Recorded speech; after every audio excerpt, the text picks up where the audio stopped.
رمضان کی تیاریوں میں گھروں کی صفائی صرف کچرے سے نہیں، غلاظتوں سے، گناہوں سے، عیاشیوں سے، آوارگیوں سے، ان تمام سے بچوں کو ٹائم ٹیبل بنا دو کہ بیٹا رمضان المبارکہ ہے، تمہاری یہ گیم کھیلنے کا وقت نہیں ہے، تمہاری یہ ٹی وی پر بیٹھنے کا وقت نہیں ہے، یہ سیریل اور فلموں کا وقت نہیں ہے، یہ سب چیزیں بند کرو۔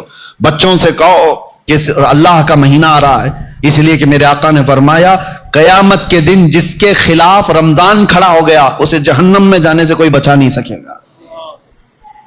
یاد رکھو آپ، جس کے خلاف رمضان اور قرآن کھڑے ہو گئے حضور فرماتے ہیں اس کو دوزخ میں جانے سے کوئی بچا بھی نہیں پائے گا، اور جس کی شفاعت کے لیے کھڑے ہو گئے تو پھر وہ جنت میں جا کر رہے گا۔ جس کی حمایت میں یہ دونوں کھڑے ہو گئے، قرآن اور رمضان، اسی لیے قرآن اور رمضان کیسے خلاف کھڑا ہوگا؟ اللہ کی بارگاہ میں مقدمہ کرے گا کہ مولا میں اس کے گھر گیا تھا، اس نے میری بڑی بے حرمتی کی ہے، میں اس کے گھر گیا تھا تیرا مہمان بن کر، اس نے میری بہت توہین کی ہے۔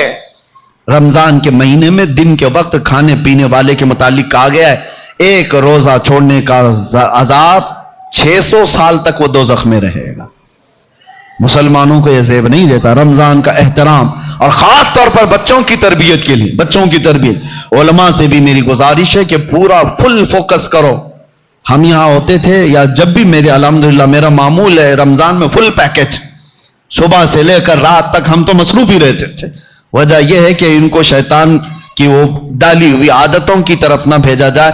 ایک مہینہ تو ہے جو اللہ تعالیٰ نے شیطان سے آزاد کر کے دیا، اس میں اگر دل کو پاک نہیں کیا تو پھر کب پاک کرے گا؟ بچوں کو خاص طور پر ایک چیز کی طرف لے آؤ، ان کے یہ موبائل کی دنیا، بہت سارے ماں باپ، کل میں آپ کو دیکھ رہا ہوں ماں باپ ہم سے کہہ رہے ہیں کہ ہماری بات سے اب بچے مانتے نہیں، ڈر لگ رہا ہے ان کو بولیں گے تو الٹ پلٹ کر دیں گے، مار پیٹ کرنے لگ جائیں گے۔ آج یہ نوبت آ گئی ماں باپ کی کہ تم بچوں کو روک نہیں سکتے، ان کے ہاتھ سے موبائل نہیں لے سکتے۔ اکثر گھروں کا حال ہے یہ، میں آپ کو بتا رہا ہوں، اکثر گھروں کا، لے کر کے دکھاؤ۔ یہ تو ایسا نشہ ہے جیسے چرسی اور گنجیڑی کو چرس اور گانجے سے روکا جائے تو وہ مار پیٹ پہ آ جاتا ہے، اس سے بڑا نشہ ہو گیا ہے۔